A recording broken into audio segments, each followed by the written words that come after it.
name's Amber McGuckin. I'm a journalism student at Red River College. I did a project of a series of profiles on seniors who live in Headingley, Manitoba. They were featured in the two local papers out there. There's the Headingley Times and the Headliner, and as well on my personal website / blog called headingleyheritage.com. So Headingley is a small rural municipality just outside of Winnipeg, Manitoba. And so it's essentially an extension of the city. It's almost looked at as a suburb of the city, and the purpose of this project was partly because of that, because there's a lot of new homes and new developments happening there, and a lot of these newcomers aren't from the area, so they don't know the history, they don't have that connection to the community. So for me it was to try to build that connection and get them to know the history and about their community. At this point I'm done all of my profiles, and I did 6 in total.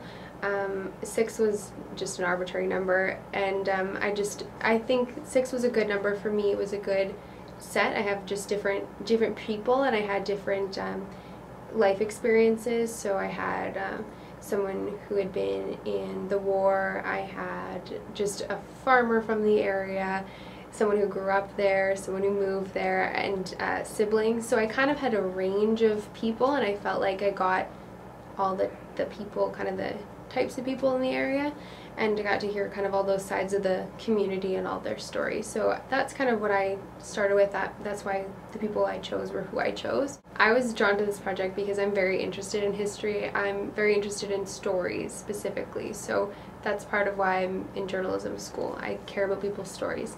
And I started to realize that all these people that I had interviewed are people who are preserving the history of the community, but nobody's preserving their history. So I wanted to kind of fill that gap in the history and kind of get their stories told, because they're just focusing on what they believe are the pioneers, which are so far behind, but these are people who've been grown up there, lived there for so long, and nobody was listening to their stories. So that's where I felt like I could kind of jump in and do something there. I had a really big aha moment as to why I did this project when I interviewed actually my grandmother. And so for me, I thought that I knew her story. I knew all the little stories she had to tell about growing up in the area and that kind of stuff.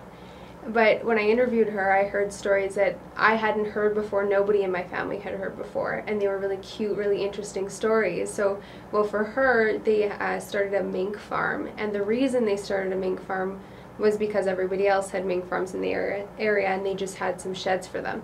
But they were from Ireland and didn't actually know what a mink was. So they saw what they thought were mink around, and so they set up like little traps for these mink. But they ended up trapping a squirrel. That's what they thought were mink. So they brought it to a local mink farmer and was like, oh yeah, we're gonna start our mink farm, and brought along their little squirrel.